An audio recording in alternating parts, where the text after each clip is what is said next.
여러분이 이제 새해를 맞이하면서 생각도 좀 바꿔보고 의식도 좀 새롭게 해보고 꿈도 새롭게 꿔보고 다짐도 좀 새롭게 해보는 그런 도전이 꼭 시작됐으면 좋겠습니다.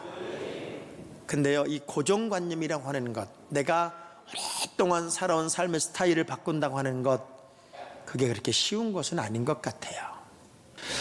바울이요, 내가 멈춰져 있는 인생이 아님을 우리에게 이렇게 가르쳐 줬는데요, 빌립보 3장 13절에서 15절까지의 말씀입니다. 우리 함께 봉독하겠습니다.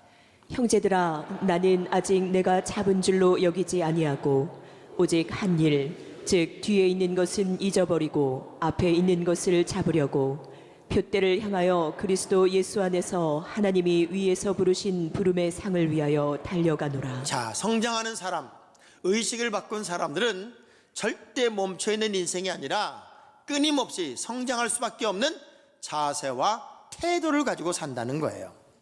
우리가 새해를 딱 출발하면서 첫 주일 예배에 나도 성장을 위한 도전의 사람이 되어야 되겠다라고 마음을 먹는 사람은 바울처럼 끊임없이 성장을 위한 도전자로의 삶을 시작할 겁니다. 그리고 우리 크리스찬들을 가르쳐서 히브리서 10장 39절의 말씀을 우리 함께 읽어보면요, 우리는 뒤로 물러가 멸망할 자가 아니요 오직 영혼을 구원함에 이르는 믿음을 가진 우린 뒤로 자니라. 물러가는 자가 아니라 영혼을 구원하기 위해서라도 앞으로 전진해야 하는 믿음을 가진 자라는 거예요. 역으로 표현하면 믿음을 가진 자는 멈춰서는 자도 아니고 뒤돌아서는 자도 아니고 앞으로 전진하는 자라는 얘기예요. 저는 여러분이 할 수만 있으면 더 많이 뛰어가고 더 많이 전진하는, 뒤로 물러가는 자가 아닌 승리를 향해 도전하는 사람이 되기를 주의 이름으로 축복합니다. 자, 그러기 위해서 우리 예수님이 제일 먼저 그의 공생애 속에서 하신 일이 뭐냐면, 지금까지의 고정관념, 지금까지의 삶의 스타일, 이것이 정답이라고만 여겼던, 단 한 번도 바꿀 수 없었고 바꾸지도 않으려고 했던 그들의 고정관념을 깨는 작업을 제일 먼저 하셨어요. 유대 전통에는 율법을 지키는 게 생명이에요. 율법을 지키지 않으면 그냥 버림받는 것이고 그것 때문에 죽기까지도 했어요. 근데 예수님이 제일 먼저 하신 일이 뭐냐면 율법을 지키는 고정관념을 과감하게 깨버려요. 그리고 그런 것에서 조금은 자유스러운 그분의 사역을 시작하고 있었다고 하는 거예요. 자, 문제는 그렇게 예수님을 바라보는 많은 사람, 특별히 요한의 제자들로부터 어떤 저항이 일어나기 시작하냐면, 바리새인들은 금식도 하고 바리새인들은 율법도 지키고 그리고 정상적인 하나님의 사람이라면 율법의 구속을 받아야 되는데 왜 당신들은 그것도 지키지 않고 그렇게 자기 멋대로 합니까? 라는 질문을 막 쏟아냅니다. 우린 가끔 그런 미혹을 받을 때가 있어요. 나는 다 옳고 저 사람은 틀린 것 같아요. 내가 사는 삶의 방식은 맞는 것 같고 저 사람은 틀린 것 같아서 그냥 정죄를 하고 그것을 또한 판단하고 비판을 하고 비난하려는 그런 성향을 가끔은 갖게 된단 말이에요. 근데 꼭 기억하셔야 돼요.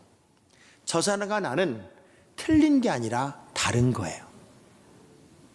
다른 것을 자꾸 틀렸다고 말하면 안 돼요. 성경은 가르치는 은사를 가진 자가 있고 또 전하는 자가 있고, 모두가 사도가 아니고 모두가 가르치는 자가 아니고 모두가 교사가 아니고 각각이 다름을 인정하는 이야기로 가득 차 있어요. 오늘 이 자리에 함께한 여러분 모두가 다 똑같지는 않을 거예요. 누가 이런 질문을 해요? 새해가 밝았다는 의미는 어떻게 알 수 있나요? 새해라는 의식을 우리가 어떻게 할 수 있나요? 라는 질문을 했을 때 한 현자가 이런 얘기를 합니다.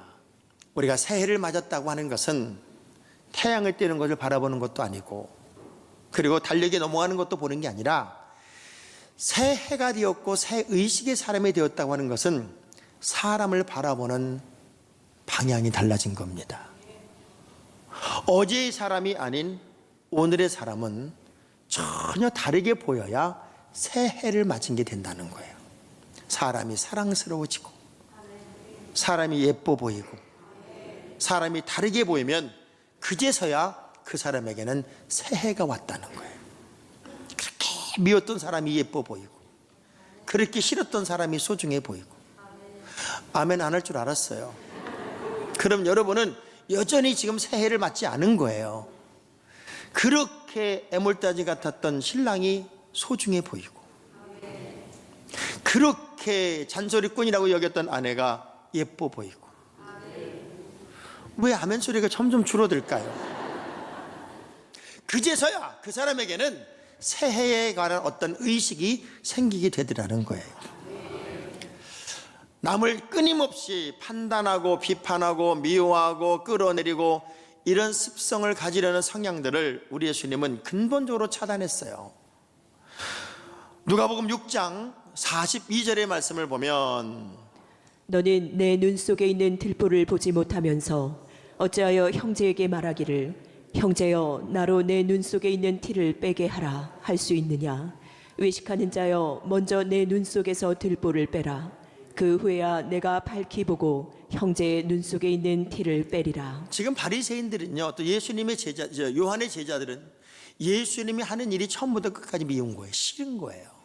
그래서 어떻게 하든지 간에 끄집어내려야 되고 비판을 해야 되고 판단을 해야 되고 당신 틀렸어라는 이야기에 대한 답을 찾아내야 되는 거예요. 그런데 예수님은 그런 비난과 비판의 질문에 대해서 전혀 다른 반응을 보이세요.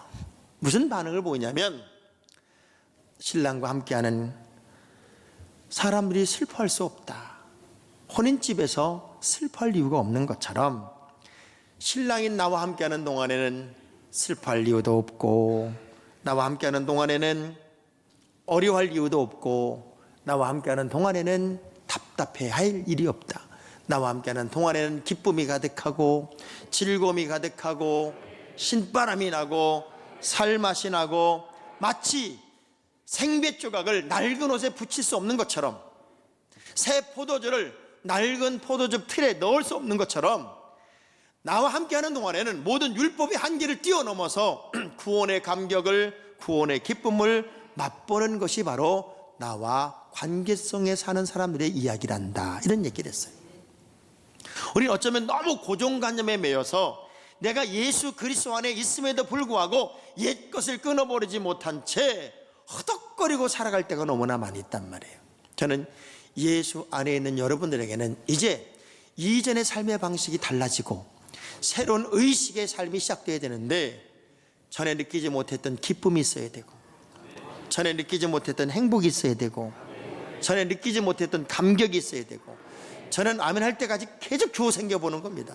전에 느끼지 못했던 즐거움이 있어야 되고, 이런 신바람 나는 삶의 내용이 여러분에게 일어나야 되는 것이 새 의식의 사람으로 사는 사람들의 특성이 된다는 거예요. 그러면 새로운 의식으로 살아야 된다는 의미는 어떤 의미냐? 여러분이 소속감이 바뀌었다는 거예요. 이 새해는요, 분명한 소속감을 가지고 살아야 돼요. 사람은 어디에 소속되어 있느냐가 운명과 팔자입니다. 그래도 여러분이 성안교회 소속이 되어 있으니까 이렇게 얼굴이 밝고 환하지, 소속은 모든 잡념을 없애는 거예요. 여러분이 예수 그리스도 안에 소속이 딱 되는 순간 세상적인 것들이 다 떠나갑니다. 그래서 고린도후서 5장 17절의 말씀을 우리 함께 읽어보시면, 그런즉 누구든지 그리스도 안에 있으면 새로운 피조물이라. 이전 것은 지나갔으니 보라 새 자, 것이 그리스도 되었도다. 예수 안에 있으면 모든 사람입니다. 모든, 너는 되고 넌 안 되는 게 아니라 모든 사람이 새로운 피조물, 누구든지 새로운 피조물이 돼요. 그러면 여러분은 예수 그리스도 안에 있어요, 밖에 있어요? 다시 여쭤볼게요. 여러분은 예수 안에 사는 거예요, 예수 밖에 사는 거예요? 그러면 그리스도 예수 안에 있으면 새로운 피조물이니까 여러분은 이미 새로운 피조물일까요? 옛 것일까요? 자, 새로운 피조물의 삶을 산다는 게 뭐냐면 구원의 감격, 구원의 기쁨, 구원의 행복이 여러분에게 있더라는 거예요. 통계를 보니까요, 자녀들이 가장 듣고 싶은 말이 뭐냐면, 부모들에게 듣고 싶은 가장 최고의 말이 뭐냐면, 이 세상에서 내가 가장 소중하단다. 이 말을 자녀들은 제일 듣고 싶어하고, 또 부모는 자녀들에게 어떤 말을 제일 듣고 싶어 하냐면 우리 엄마 아빠를 내가 가장 존경하고 가장 사랑해요 라는 말을 그렇게 듣고 싶어 한대요. 또 남편이 아내에게 제일 듣고 싶은 말은 뭐냐면 나는 당신밖에 없어. 이 말을 남편들은 제일 듣고 싶어 하고, 아내는 남편에게 무슨 말을 제일 듣고 싶어 하냐면 당신을 만난 게 내 인생의 최고의 복이지, 요 소리를 듣고 싶어 한대요. 근데 참 재밌는 건 감정의 95%는 스쳐가는 말에 의해서 좌우가 된다는 건, 좌우가. 그러니까 스쳐 지나가는 말 때문에 감정의 모든 것들이 결정이 된다는 거예요.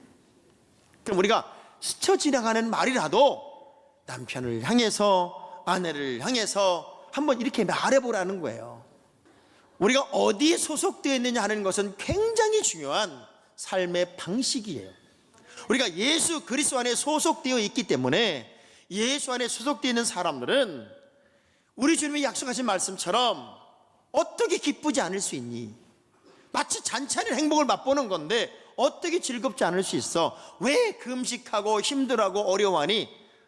그러니까 여러분, 괜히 슬픈 척 하지 말고 힘든 척 하지 말고 우리 주님을 의지하고 사는 믿음의 사람답게 잔치 행복을 맛보며 잔치의 기쁨을 맛보는 기쁨의 삶을 여러분이 살아보란 말이에요. 왜? 골로새 1장 29절의 말씀을 보면, 이를 위하여 시작. 나도 내 속에서 능력으로 역사하시는 이의 역사를 따라 힘을 다하여 수고하노라. 아멘. 내 속에서 역사하시는 이가 있어요. 그분의 능력이에요. 우리 주님이 이미 능력 주시고 역사하시니 여러분이 그분의 능력을 의지하고 소속감을 가진 자처럼 예수 믿는 사람답게, 구원의 기쁨을 가진 사람답게 좀 잔치 행복을 맛봐야지, 바리새인들처럼 형식적으로 마치 금식하면 그것이 전부인 것처럼 그렇게 살지 말란 말이에요. 그것이 우리 주님이 제일 먼저 의식을 바꾸는 작업이었어요. 더 중요한 게 뭐냐면 너희는 새술이고 새부대고 너희는 새 옷이고 우리는요 이미 구별되어 있다는 거예요. 따라합시다. 나는 구별되어 있습니다. 자, 하나님의 사람들은요 이미 옛사람과 새사람으로 세상과 짝할 수 없는 하나님의 사람으로 구별해서 여러분을 부를 때 성도라고 그래요. 성도. 구별된 사람, 하나님의 사람으로 여러분을 구별했다, 그 얘기입니다. 한국인의 기조에 이르는 두 가지 사상이 있어요. 하나는 한의 사상과 하나는 흥의 사상이에요. 한국 사람들은요 한을 품으면 5년에 서리빨이 내려요. 그래서 이 한이 끝이 없어요. 한이 어디까지 가냐면 귀신이 되어 머리를 풀어 헤치고 다시 나타날 때까지 한이 있어요. 한번 한을 품으면 끝이 없는 게 우리 속에 흐르는 기조고, 또 하나는 얼마나 흥이 많은지 장구만 쳐도 풍만 쳐도 춤을 췄던 민족이 우리 민족이에요. 이 두 기조가 흐르는데 우리 하나님이 주시는 선물은 뭐냐면 기쁨이에요. 그러면 우리 민족 속에 흐르는 이 두 기조 속에 우린 어디에 코드를 맞추는 거냐면 기쁨의 코드를 맞추는 거예요. 그래서 예수 믿는 사람은 사고방식이 다르고 생각하는 게 다르고 행동 양식이 다르고 삶의 질이 달라요.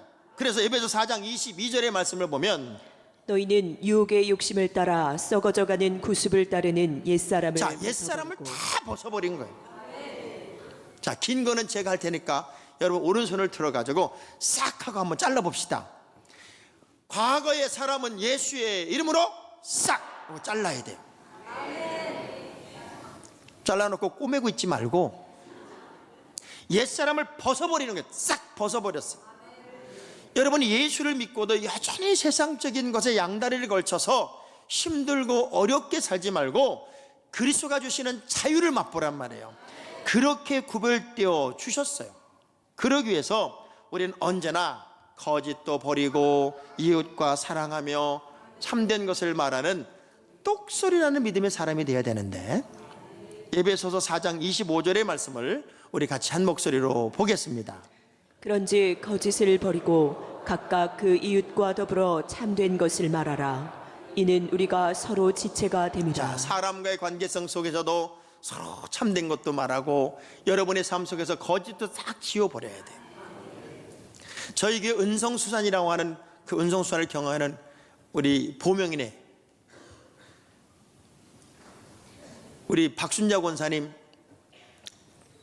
둘째 딸이 하는 은성수산이라는 기업이 있는데, 그 보명이 아빠는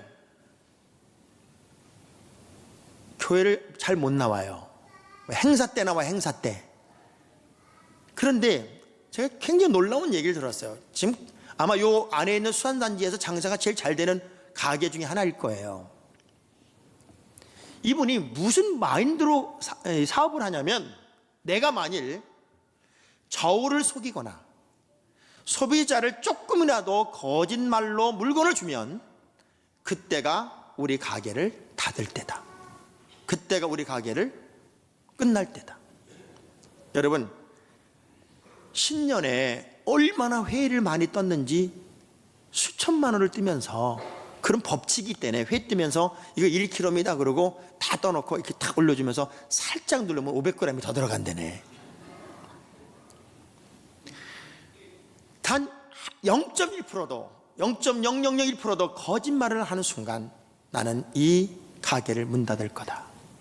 주변에서 아무리 유혹이 와도 이분은 매주마다 교회 나오는 분도 아님에도 불구하고 거짓말하지 않는 것을 생명으로 여겨서, 누가 회를 하나 떠갔는데 먹어보니까 조금 냄새가 난다고 그랬더니 새거 깨끗이 떠다가 그걸로 바꿔주고 오더래요. 그래서 어떤 때 보면은 너무 미련스럽고 너무 바보스러울 정도로 정직한 모습에서 너 왜 그렇게 사니라고 말하지만 결국 그것이 롱런이 되어서 오늘의 기업을 만들었다. 옆 사람 악수하면서 거짓말 좀 하지 마요. 거짓말. 그 순간을 편하게 모면하려고, 순간을 조금 더 보려고 우리가 거짓말을 하면 평생이 망가지는 거잖아요. 하나님의 사람들은 하나님의 사람답지 못한 모든 방식을 버려야 돼요. 왜? 우린 구별된 하나님의 사람이니까. 미국의 한 가정에 기르던 애완용 거북이가 이제 죽으니까, 애가요, 거북이 죽었다고 계속 우니까 엄마가 그 아이를 달래면서 이렇게 얘기를 했대요. 야, 우리가 이 거북이 장례 멋지게 치러주자. 그리고 네 친구들 다 불러와. 그러면 내가 맛있는 것도 해주고 과자도 사주고 파티를 열어주자. 그렇게 얘기를 하는데 죽었던 거북이가 갑자기 꿈틀거리고 움직이더래. 그러면 애가 그걸 보더니요, 엄마 저거 빨리 죽여. 저거 빨리 죽여 그러더래. 가짜잖아요, 가짜. 사랑도 가짜고. 우리는 멀쩡한데 가짜로 살아요. 이제는 정말 성도로서 구별된 삶이 여러분에게 일어나기를 주의 이름으로 축복합니다. 그러나 매일같이 우리가 한 번에 확 뒤집어지고 변화되고 새로워진다면요, 얼마나 좋겠어요. 어떤 아가씨가 목사님을 찾아와서 그래요. 목사님, 저는요 뭔가를 좀 해보려고 노력을 하면 작심삼일이에요. 또 결심하고 또 시작하고 또 작심하고 또 노력하는데 아무리 애를 써도 오래 가지를 못해요. 어떻게 하면 좋겠냐고. 그때 목사님이 저 광에 가면은 소쿠리가 하나 있다. 그것 좀 가져와라. 보니까 먼지가 잔뜩 쌓인 소쿠리 하나가 있어요. 들고 오니까 이걸 가지고 저 냇가에 가서 물 좀 길어와. 그래 물 길러 간 거예요. 뜨면은 쑥 빠지고 뜨면은 쑥 빠지고 몇 번을 하다가 이거는 물이 안 길어지는데요. 그랬더니 그때 그 이야기를 하더래요. 목사님이, 당신이 물은 한 방울도 길지 못했을지라도 이 소쿠리에 붙었던 더러운 먼지는 닦인 거 아니냐. 많은 열매가 없다 할지라도 노력하고 애쓰고 수고하고 시도하면 내 인생의 모든 더러운 것들이 씻어져 내리니 노력하지 않는 것보다는 노력하는 게 중요하다고. 여러분, 애를 좀 써봐요. 거짓을 버리고 뭔가 좀 하나님의 사람에 걸맞는 그런 모습의 사람으로 되기 위해, 구별된 자로서의 삶을 살기 위해 몸부림쳐보는 그 노력의 시간이 여러분에게는 올 한 해 꼭 있었으면 좋겠습니다. 그런 것을 우리 하나님 뭐라 그래요? 준비되어 있다. 그릇으로서 준비되어 있다. 아무리 좋은 걸 담고 싶어도 좋은 그릇이 아니면 좋은 걸 담을 수가 없어요. 어느 분이 꽃감 한 박스를 저에게 줘서 꽃감 한 박스. 근데 꽃감을 이렇게 열어보니까 박스가 얼마나 예쁜지 그 안에 무슨 보석이 들어있는 것 같아. 그래서 박스를 이렇게 열어가지고 보니까 꽃감도 예쁘게, 얼마나 예쁘게 해놨는지 몰라요. 그래서 얼른 뜯어가지고 하나를 먹어봤지. 먹어봤더니 또 그렇게 맛있어. 제가 뭘 느꼈냐면, 박스도 훌륭하고 그 안에 상품도 훌륭하고 맛도 훌륭하니까 기분이 좋더라고요. 그래서 내가 그 꽃감을 사랑하는 사람에게 갖다 줬어요. 누구냐고는 묻지를 마세요. 소중한 사람에게 나눠 먹자고 줬어요. 또 어떤 분은요, 그걸 또 계속 찾는다. 목사님가 누구를 줬을까? 어떤 가족? 그냥 나눠줬어요. 그것으로 그냥 아시면 돼요. 자존감에서요, 자신감이 나옵니다. 여러분, 자존감이라는 게 뭐예요? 나는 하나님으로부터 충분히 사랑받을 만한 사람이다. 나는 이 세상을 살면서도 충분히 사랑받을 만한 사람이다. 이런 자기 자존감이 있어야 돼요. 자, 두 손을 가슴에 대고 따라합시다. 나는 사랑받을 만한 충분한 자격을 가지고 있습니다. 자, 이 자존감이 여러분에게 있어야 돼요. 여러분을 스스로가 무시하면 안 돼요. 이 자존감이 있을 때 무슨 선물이 주어지냐면 자신감이 생겨요. 이 자신감이 뭐예요? 내가 무엇이라도 할 수 있다. 이런 자신감이 생기는데, 이 자신감에는 두 아들놈이 있어요. 하나는 뭐냐면 자부심이란 아들이 있고, 하나는 자만심이란 아들이 있어요. 자신감이 자부심만 만나면 역사를 만들고 기적을 만들어요. 그런데 이 자신감이 자만심을 만나면 지잘난 맛에 살다가 와르르 무너져요. 저는요, 여러분이 자존감을 가진, 자신감을 가진, 자부심을 가진. 너무 어렵죠? 한번 해봐요. 시작. 아니, 자신감이 먼저 아니잖아요. 자존감이 먼저잖아요. 자, 자존감을 가진, 자신감을 가진, 자부심을 가진 사람으로 여러분의 미래를 열어갔으면 좋겠어요. 그래서 하나님이 여러분을 마음껏 쓸 수 있는 큰 그릇, 건강한 그릇, 갖춰진 그릇으로 로마서 9장 21절의 말씀 함께 읽어보겠습니다. 토기장이가 진흙 한 덩이로 하나는 귀 있을 그릇을, 하나는 천이 있을 그릇을 만들 권한이 없느냐. 우리는 귀한 그릇으로 쓰임받아야 되고, 하나님이 인정받는 디모데후서 2장 21절의 말씀을 보더라도 합당한 그릇이 되어야 됩니다. 함께 읽겠습니다. 그러므로 누구든지 이런 것에서 자기를 깨끗하게 하면 귀 쓰는 그릇이 되어 거룩하고 주인의 쓰임에 합당하며 모든 선한 일에 준비함이 올해는 준비된 그릇이 되고 선하게 쓸 수 있는 그릇이 되어서 여러분의 장래, 내일, 미래가 일상의 언어가 간증이 될 만큼 복된 미래를 열어갔으면 좋겠습니다. 어떤 아버지가요, 카트를 끌고 아이를 마트에 데리고 왔는데 이 아이가 워낙 땡깡을 부리는 거예요. 옆에서 보는 사람들이 봐도 아유, 저걸 어떻게 참어, 저걸 어떻게 참어. 그런데 아버지는 계속 그 아들을 바라보며 이렇게 얘기하는 거예요. 혁수야 참아라, 혁수야 참아라. 계속 그러는 거예요. 막 몇 대 줘봐가도 몇 대 줘봐가야 되는데 계속 그 말하고 있으니까 누가 곁에서 물어본 거예요.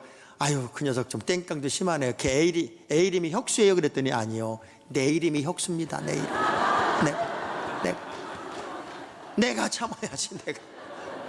자, 여러분 성 이름 있죠?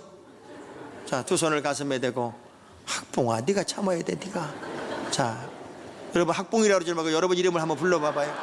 두 손을 가슴에 대고 학봉아, 네가 참아야 돼, 학봉아, 네가 참아야 돼. 내가 견디고 내가 이기고 내가 넘어서 또 한 명의 새로운 의식을 가진 믿음의 명품 인생이 되어 거룩한 전성계를 살아가는 주인공이 여러분이었으면 좋겠습니다.